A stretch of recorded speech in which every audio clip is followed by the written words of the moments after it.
La muerte cayó sobre el mármol italiano importado, pero los ojos oscuros de Gabriel Valentí no se apartaron ni un segundo de la aterrada mesera de talla grande que sostenía una bandeja derramada. Todos los demás salieron corriendo, gritando. Ella simplemente se quedó mirando. Esa noche, el criminal más despiadado de Chicago le hizo una pregunta imposible. Y la respuesta de Beatrice cambió para siempre el bajo mundo criminal de la ciudad. El sudor se acumulaba en la base del cuello de Beatrice Lawson mientras ella navegaba los pasillos imposiblemente estrechos del restaurante Franco's Trattoria, en la calle West Taylor. Beatrice era una mujer gorda. Un hecho que nunca intentó esconder, sobre todo porque la sociedad nunca la dejó olvidarlo. Con 136 kilos, Beatrice ocupaba espacio en un mundo que constantemente exigía que las mujeres se hicieran más pequeñas. Sus caderas chocaban contra los bordes de las mesas de roble. Sus muslos gruesos se rozaban bajo el poliéster barato de la falda de su uniforme. Sus pies palpitaban con un dolor sordo y constante después de 10 horas de pie. Y sin embargo, paradójicamente, su tamaño la hacía completamente invisible. La gente no miraba a Beatrice. La gente miraba a través de ella. Para los ricos clientes del restaurante más famoso de la mafia en Chicago, Beatrice era parte del mobiliario. Una pieza de mesa que sudaba, que respiraba, que llenaba los vasos de agua y recogía los platos vacíos. Beatrice era el blanco de las bromas susurradas en la cocina y el objeto de miradas compasivas y condescendientes de las esposas ricas envueltas en abrigos de bisón. Pero ser invisible tenía sus ventajas. Cuando la gente asume que eres tonta solo porque eres gorda, dicen cosas increíblemente peligrosas justo frente a ti. Beatrice sabía exactamente quién estaba lavando dinero a través de las cuentas del restaurante. Sabía que el concejal Harrison se acostaba con su secretaria. Sabía que el gerente de cocina robaba dinero de los pedidos de aceite de trufa. Y, lo más importante, Beatrice sabía exactamente quién era Gabriel Valentí. Gabriel era el heredero del sindicato criminal Valentí. Era un hombre de gracia letal, con ojos oscuros y calculadores que no se perdían absolutamente nada. A diferencia de los mafiosos ruidosos y escandalosos que tiraban billetes de 100 para presumir, Gabriel era aterradoramente silencioso. Siempre se sentaba en la mesa 9, con la espalda contra la pared, tomando despacio un solo vaso de whisky puro. Esa noche, el aire en el restaurante se sentía diferente. Pesado. Espeso. Beatrice llevaba una bandeja de ternera a la parmesana hacia la mesa 9, y su respiración se entrecortó un poco al acercarse. Gabriel no estaba solo. Sentado frente a él estaba Richard Moretti, un jefe rival del lado sur, cuya reputación de violencia errática lo precedía a todas partes. Richard era un hombre de cara de rata, sudando profusamente a pesar del frío de diciembre afuera. Dos enormes guardaespaldas flanqueaban a Gabriel, mientras que Richard había traído 3 de los suyos. La tensión era asfixiante. «Estás cometiendo un error, Gabriel», dijo Richard con desdén, su voz un susurro grave y áspero. «Los muelles son míos.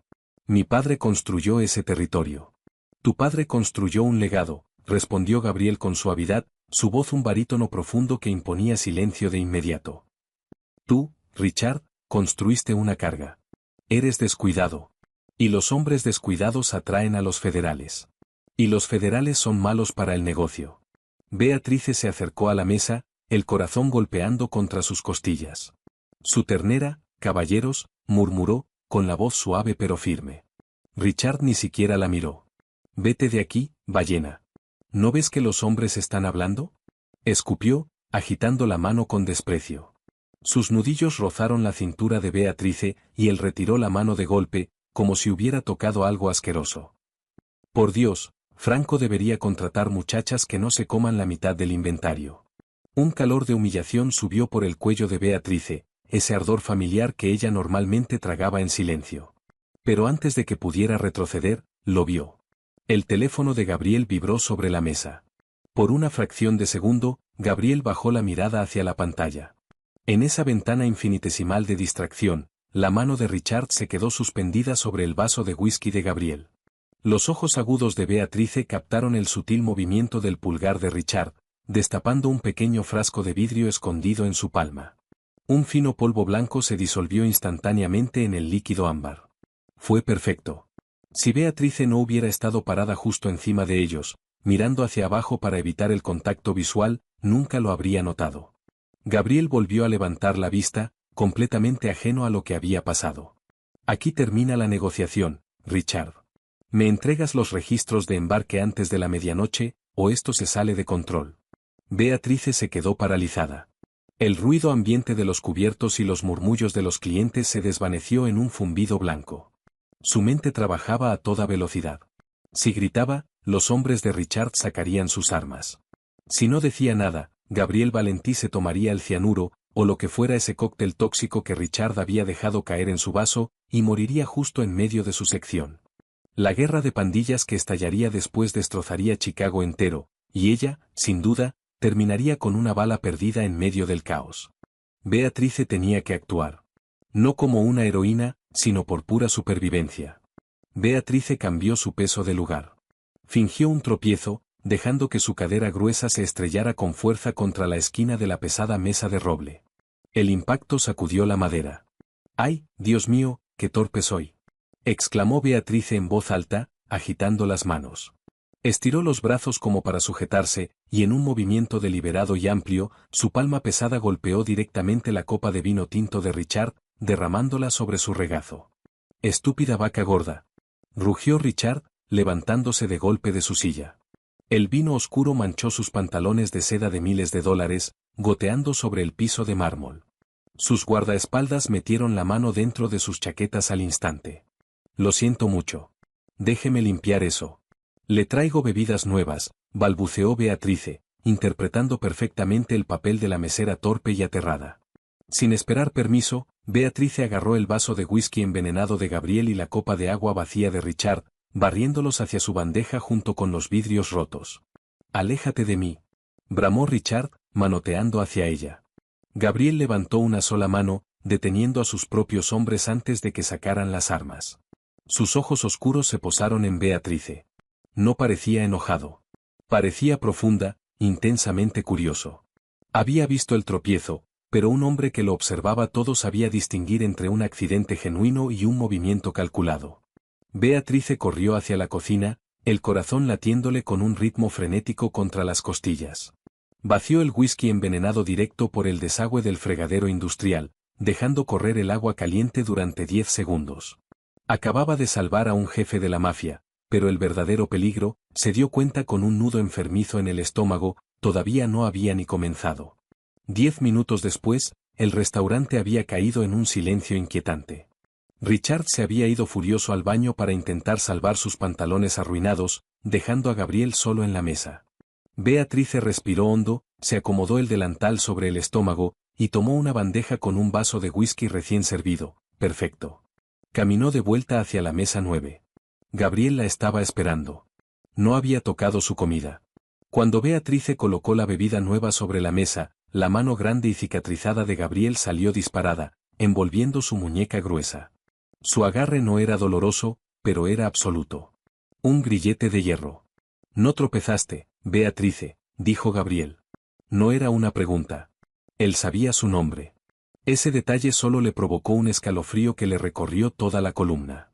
«Vi tus ojos antes de golpear la mesa. Estabas mirando mi vaso. Después miraste a Richard». Beatrice tragó saliva con fuerza. Intentó retirar la muñeca, pero él la sostuvo firme.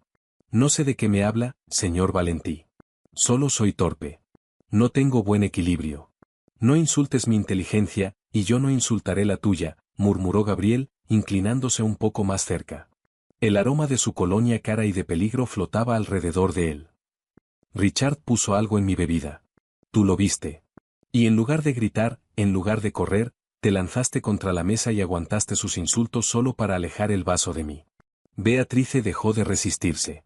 Miró hacia esos ojos oscuros, abandonando la fachada de mesera asustada y torpe. Su postura se enderezó, recuperando toda su altura y todo su volumen, dominando el espacio que ocupaba. «Si yo hubiera gritado, sus hombres habrían acribillado el comedor», dijo Beatrice, su voz dejando atrás el tono agudo y nervioso que usaba para calmar a los clientes molestos. «Mi gerente de cocina está escondido detrás de la barra, llorando. Tengo un ayudante de mesero cuya esposa acaba de tener un bebé. Si estalla un tiroteo, mueren personas inocentes. Así que lo resolví en silencio». Gabriel estudió su rostro. Observó la curva suave de su mandíbula, la inteligencia ardiendo detrás de sus ojos cansados. Por un instante, el bullicio del restaurante desapareció, y solo quedaron ellos dos, atrapados en una órbita peligrosa. Entonces Richard salió del baño con paso firme, el rostro morado de rabia. Este traje está arruinado. Valentí, hemos terminado aquí. Tendrás mi respuesta mañana. Hizo una señal a sus hombres. Espera, Richard, dijo Gabriel con suavidad, soltando por fin la muñeca de Beatrice. Antes de irte, déjame ofrecerte un trago para disculparme por el error torpe de mi mesera. Gabriel señaló el vaso de whisky fresco que Beatrice acababa de poner en la mesa. Bebe conmigo por las futuras negociaciones. Richard resopló con desprecio. Yo no bebo basura barata. Pero el mafioso arrogante quería demostrar su dominio. Estiró la mano, tomó el vaso de whisky fresco, y lo llevó a sus labios. Por tu caída, Gabriel. Se tragó el líquido ámbar de un solo golpe. A Beatrice se le entrecortó la respiración. Observó la garganta de Richard moverse. Pasaron 5 segundos. 10. Richard dio un paso atrás. Un temblor violento y repentino sacudió su cuerpo. Sus ojos se abrieron con terror absoluto mientras sus manos se aferraban a su propia garganta. Se ahogó, un sonido horrible y gorgoteante escapando de sus labios, antes de derrumbarse pesadamente sobre el mármol italiano importado. Su cuerpo se convulsionó violentamente, sangre formando espuma en las comisuras de su boca, y luego quedó completamente quieto. Gritos estallaron desde las mesas restantes. El caos explotó. Los guardaespaldas de Richard sacaron sus armas, pero los hombres de Gabriel fueron más rápidos, disparando 3 balas al techo. «Cierren las puertas», ordenó Gabriel, su voz cortando el pánico como una navaja. «Nadie sale de aquí». Beatrice se quedó paralizada, sosteniendo su bandeja vacía. Miró al hombre muerto, después miró a Gabriel.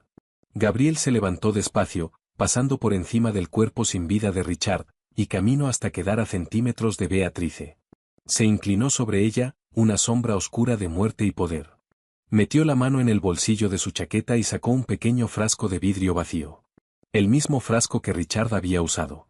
Lo dejó caer bajo la mesa cuando lo empujaste, susurró Gabriel, mostrándoselo. Sentí el olor a almendra amarga en el vaso que tú te llevaste. Cianuro. Un sudor frío bañó la frente de Beatrice. Usted lo sabía. Por supuesto que lo sabía, respondió Gabriel en voz baja. Se acercó más, acorralándola contra una columna estructural.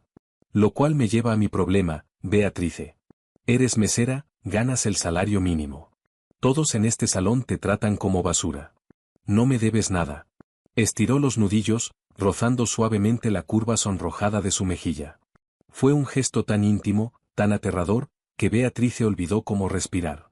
Así que te voy a hacer una sola pregunta, continuó Gabriel, sus ojos clavados en los de ella con una intensidad terrorífica. Y tu respuesta determinará si sales de este restaurante viva esta noche. El silencio pesado se extendió entre ellos, ahogando los sollozos frenéticos de los clientes acurrucados en el suelo. Si un hombre poderoso se para frente a ti, preguntó Gabriel, su voz un susurro letal de terciopelo, un hombre que mata, que extorsiona, que corrompe, y tienes la oportunidad de dejar que su enemigo lo asesine justo frente a ti, lavando la ciudad de sus pecados, ¿por qué salvas al monstruo? Beatrice miró el cuerpo sin vida. Miró a los ricos clientes aterrados, escondidos bajo sus mesas, los mismos clientes que la habían llamado vaca, que se habían reído de ella sudando en la cocina, que jamás la habían visto como un ser humano. Después miró directamente a los ojos de Gabriel Valentí. No parpadeó. Porque un monstruo que da el 20% de propina y dice gracias es mejor que un santo que me escupe los zapatos, respondió Beatrice con frialdad. La gente buena de esta ciudad me mira y ve un chiste gordo, señor Valentí. Ven un desperdicio de espacio. Pero usted nunca me miró con lástima. Usted solo vio a una mujer haciendo su trabajo. Es un monstruo, claro. Pero es un monstruo con modales. Y en mi mundo, la lealtad va para quien me trata como humana. Gabriel la miró fijamente. El silencio se extendió tanto que Beatrice estuvo segura de que iba a morir. Se preparó para el disparo. En cambio, una sonrisa lenta y oscura se extendió por el rostro del jefe de la mafia. Fue algo aterrador y hermoso a la vez. Tú no perteneces a este restaurante, Beatrice, susurró Gabriel, dando un paso atrás y haciendo una señal a sus hombres para que abrieran un camino hacia la puerta. Toma tu abrigo. La nieve crujía bajo las suelas de goma baratas de los zapatos de Beatrice mientras seguía a Gabriel Valentí hacia la puerta trasera de Franco's Trattoria. El viento helado de Chicago azotaba a través de su delgado uniforme de poliéster, pero ella apenas sentía el frío. La adrenalina, espesa y metálica, corría por sus venas. Acababa de ver morir a un hombre. Peor aún, había permitido que sucediera. Y ahora estaba subiendo a la parte trasera de una camioneta Cadillac Escalade blindada, junto al jefe de sindicato más temido de la ciudad. Dentro del vehículo, las puertas pesadas se cerraron con un clic, sumiéndolos en un silencio absoluto y a prueba de sonido. Gabriel sirvió 2 vasos de whisky escocés de una licorera de cristal en la consola central. Le entregó uno a Beatrice. Ella lo tomó, con las manos temblando ligeramente, pero se obligó a sostenerle la mirada. «Estás temblando, Beatrice», notó Gabriel, su voz un murmullo bajo y tranquilizador en la luz tenue. «Pero tus ojos están completamente calmados. Es una contradicción fascinante. Estoy sentada junto a un hombre que acaba de orquestar un asesinato usando mi bandeja de servicio», respondió Beatrice, tomando un sorbo lento del whisky que le quemó la garganta. «Creo que un poco de temblor es una respuesta fisiológica perfectamente racional». «¿Qué quiere de mí, señor Valentí?». Gabriel la corrigió suavemente. Se recostó contra el cuero acolchado, observándola con una quietud depredadora. «En cuanto a lo que quiero, necesito un activo. Mi sindicato está sangrando. Tenemos una rata, alguien que pasa información a los federales y a familias rivales como los Moretti. He desarmado a mi círculo cercano intentando encontrar la filtración, pero quien sea, es cuidadoso. Sabe cómo esconderse de mis hombres». Beatrice soltó una risa amarga. «¿Y eso qué tiene que ver con una mesera del West Side? Yo no sé nada sobre su imperio criminal». «Exactamente», dijo Gabriel, una sonrisa oscura jugando en sus labios. «No sabes nada de nuestras operaciones, lo cual significa que no perteneces a ninguna facción. Pero más importante aún, Beatrice, tienes un superpoder que el dinero no puede comprar». Ella levantó una ceja. «Ser excesivamente gorda». «Ser invisible», la corrigió Gabriel, inclinándose hacia adelante. Su cercanía hizo que a Beatrice se le cortara la respiración. Él estiró el pulgar, rozando suavemente un mechón de cabello detrás de su oreja. «La sociedad ha entrenado a la gente para mirar más allá de ti, para ignorarte, porque no cumples con su definición estrecha y patética de valor. Asumen que careces de inteligencia, de percepción, de peligro. Tú escuchas cosas. Tú ves cosas. Notaste el truco de manos de esta noche que mis guardaespaldas, entrenados al máximo, no notaron. Quiero ponerte en habitaciones con mis enemigos. Quiero que seas mis ojos y mis oídos». Beatrice lo miró, atónita. Él no la estaba arrastrando a su cama ni encerrándola en un sótano. Le estaba ofreciendo un trabajo. Un trabajo descabelladamente ilegal y peligrosísimo. «Si me descubren espiando, me matarán», dijo Beatrice sin rodeos. «Nunca te descubrirán», prometió Gabriel, sus ojos oscureciéndose con una intensidad posesiva. «Porque estarás conmigo. Y nadie toca lo que es mío». Durante las siguientes 3 semanas, la vida de Beatrice se transformó en un sueño febril y surrealista. Gabriel la mudó a su enorme propiedad, una verdadera fortaleza en Lake Forest. Le dieron una suite más grande que todo el edificio de apartamentos donde ella vivía. Pero el mayor impacto no fue la riqueza. Fue la manera en que Gabriel la trataba.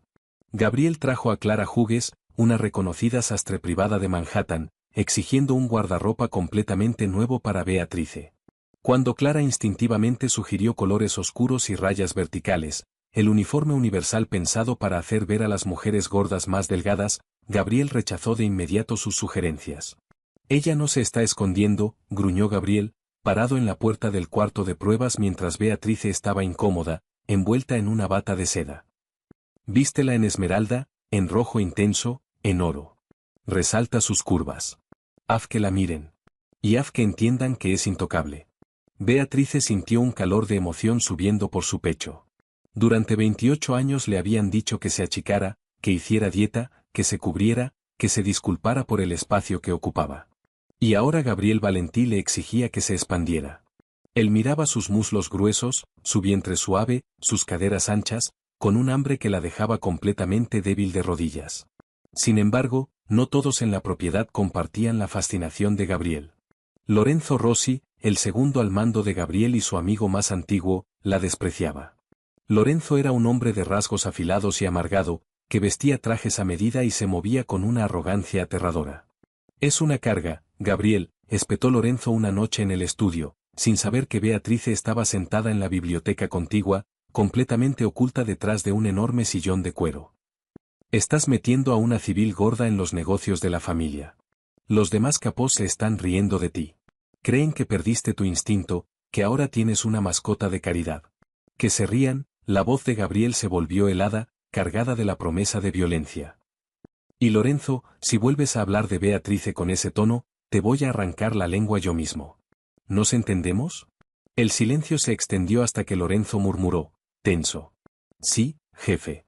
Beatrice apretó el libro sobre su regazo, el corazón retumbando. Lorenzo estaba enojado, y los hombres enojados eran descuidados. En ese momento ella decidió que Lorenzo Rossi sería la primera persona a la que vigilaría. La gala de caridad anual en el Hotel Drake era la única noche del año en que la élite política de Chicago y su bajo mundo criminal se mezclaban abiertamente. Los alcaldes bebían champán con extorsionistas. Los jueces se reían con lavadores de dinero.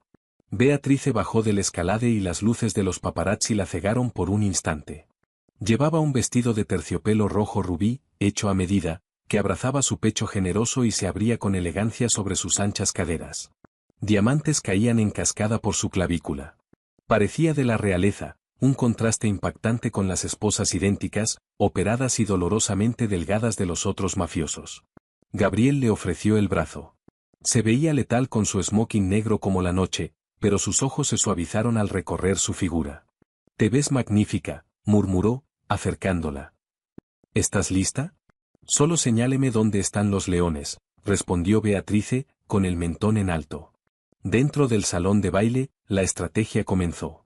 Gabriel interpretaba al líder carismático y aterrador, atrayendo una multitud de adulones y rivales nerviosos. Beatrice jugó su papel a la perfección.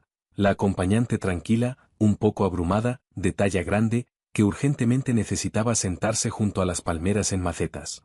Encontró un rincón cerca del balcón privado para fumadores VIP, se hundió en una silla de terciopelo, dejó caer su postura, adoptando el papel de una mujer cansada con los pies doloridos. Una socialité rica pasó cerca, poniendo los ojos en blanco con desagrado ante la figura amplia de Beatrice. Perfecto. Beatrice era invisible otra vez. 10 minutos después, las pesadas cortinas que llevaban al balcón se movieron. Lorenzo Rossi salió hacia las sombras, seguido un momento después por el concejal Thomas Gallagher, el mismo hombre que Beatrice sabía que lavaba dinero a través de Francos Trattoria, y 2 hombres grandes que ella reconoció de inmediato. Eran soldados de los Moretti, los mismos hombres cuyo jefe había muerto en el suelo del restaurante. Beatrice se quedó congelada, la respiración superficial. La puerta del balcón estaba apenas abierta, lo suficiente para que el viento helado llevara sus voces susurradas directamente hacia ella. «Va a pasar esta noche», siseó Lorenzo, su voz temblando con energía ansiosa. «Gabriel está débil. Está distraído con esa vaca enorme que trajo con él. Cuando termine la gala, va a tomar el elevador privado hacia el estacionamiento subterráneo VIP. Tú asegúrate de que las cámaras de seguridad del sector 4 estén en bucle», le dijo Lorenzo a Gallagher. «Hecho», murmuró el político corrupto. «¿Y qué hay de su seguridad personal?» «Ya reasigné a sus conductores principales», respondió Lorenzo. «Mis hombres estarán esperando en el túnel. Acribillamos el escalade, y el Imperio Valentí será mío antes del amanecer. La familia Moretti recupera los puertos del lado sur, tal como acordamos». Beatrice sintió la sangre escaparse de su rostro. Lorenzo era la rata. Él había orquestado el envenenamiento de Richard Moretti, quizás esperando que Gabriel se llevara la culpa. Pero cuando Gabriel le dio la vuelta a la situación, Lorenzo se apresuró a organizar un ataque directo. Beatrice no entró en pánico. No gritó. Se levantó despacio, suavizando el terciopelo sobre sus caderas. Se escabulló del rincón, moviéndose entre la multitud del salón con una gracia fluida y sorprendente. Encontró a Gabriel rodeado de gente cerca de la escultura de hielo. Captando su mirada, Beatrice le hizo un gesto lento y específico con la cabeza. Era su señal acordada: encontré el cuchillo en la oscuridad. Gabriel se disculpó de inmediato, alejándose hacia un pasillo tranquilo donde Beatrice lo esperaba. «Lorenzo», susurró ella, su voz firme pero urgente. Te traicionó con los restos de los Moretti y el concejal Gallagher. Te van a tender una emboscada en el estacionamiento subterráneo. Reasignó a tus conductores. La mandíbula de Gabriel se tensó. Una rabia aterradora y demoníaca destelló en sus ojos oscuros, pero desapareció al instante, reemplazada por una máscara fría y calculadora. Miró hacia abajo, hacia Beatrice, y la furia dio paso a un asombro absoluto.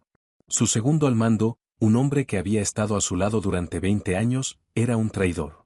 Pero la mujer a la que la sociedad había considerado inútil acababa de salvar su imperio y su vida por segunda vez.